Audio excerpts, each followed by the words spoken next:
Faire qui traite de Mike, imagine la tête de Michael Jordan quand il a vu son premier chèque de Nike.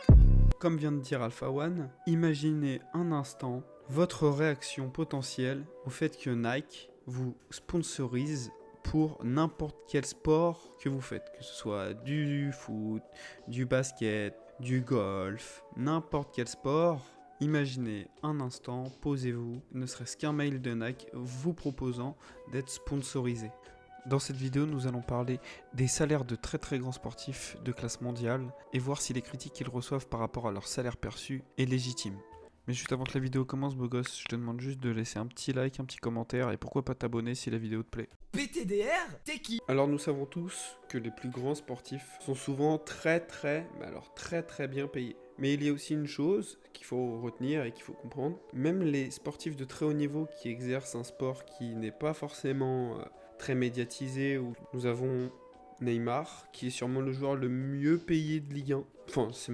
Non, je suis con. Mais ça, on l'a déjà dit.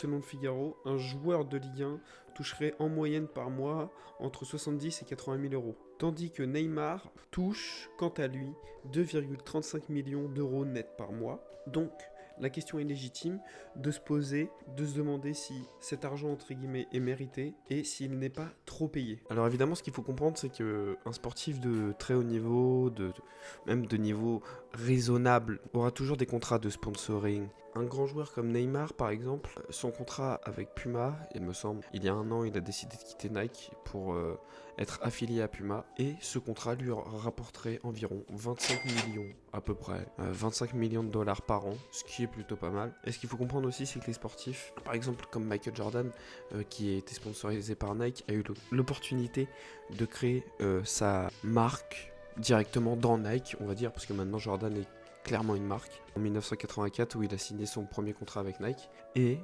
ce contrat lui a permis de devenir milliardaire aujourd'hui. Alors évidemment, c'est pas une infirmière qui charbonne tous les jours à l'hôpital qui pourra se permettre de faire ça. Effectivement, ça on le sait tous. Alors il ne faudrait pas oublier qu'un sportif est avant tout une marque, est avant tout une personne qui, à travers elle, ressort plein, que ce soit des contrats de sponsoring, des images par exemple sur un terrain, comment elle est vue par ses fans, vue par quasiment la planète entière. Neymar, quand il simule, il est détesté au plus haut point. Par contre, quand on regarde ses best-of avec le Barça, etc., on peut qu'admirer à quel point ce joueur est incroyable, mais ça marche pour absolument tous les sportifs au monde. Je réutilise souvent le cas de Neymar parce que c'est un des joueurs les plus connus au monde. C'est le joueur qui a l'un des plus gros salaires, l'un des plus gros contrats. C'est quand même assez démentiel ce qu'il peut toucher. Mais on va voir aussi que par exemple, d'autres athlètes de haut niveau n'ont pas du tout ces revenus-là, car tout simplement, ils sont dans un sport bien moins médiatisé. Touche ta sasem, y'a pas 30 balles. Personne te regarde comme le handball. Bon, Booba, il a peut-être été un peu fort. Les fans de handball, faudra pas trop m'en vouloir. Bon, de toute façon, vous devez être quoi, 3, 4? Ouais, ça va. Petit fils de pute. Ça va. Non, blague à part, non, c'est vrai que, quand même, le handball ramène moins de spectateurs que le football, car c'est le sport déjà le plus joué et le plus pratiqué dans le monde entier. Alors je veux bien que l'équipe de France de handball a remporté 6 fois les championnats du monde, que c'est la meilleure équipe de tous les temps, mais il faut avouer quand même que même si demain ils gagnent 42 fois la Coupe du Monde, on s'en fout. Quand on voit que les quarts de finale entre la France et la Hongrie ont attiré 1,21 million de téléspectateurs, ce n'est pas énorme. C'est pas mal quand même, il faut admettre que 1 million de téléspectateurs, c'est pas mal. Mais si nous comparons avec le match le plus important en 4 ans pour un footballeur ou même quelqu'un qui regarde le football, c'est bien évidemment la finale de la Coupe du Monde. Et sur la dernière Coupe du Monde, donc celle qui s'est déroulée en Russie en 2018, 3,572 milliards de personnes auraient regardé la finale de la Coupe du Monde. Voilà, ça fait beaucoup quand même.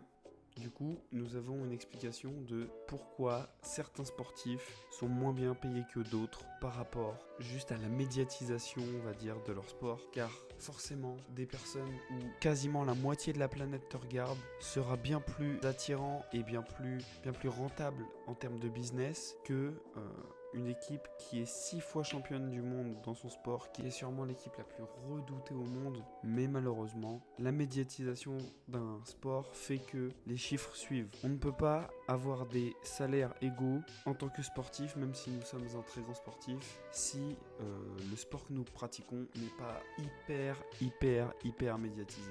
Pour conclure, je trouve que les sportifs sont bien trop payés, surtout évidemment les footballeurs. C'est sûr, c'est clair et net.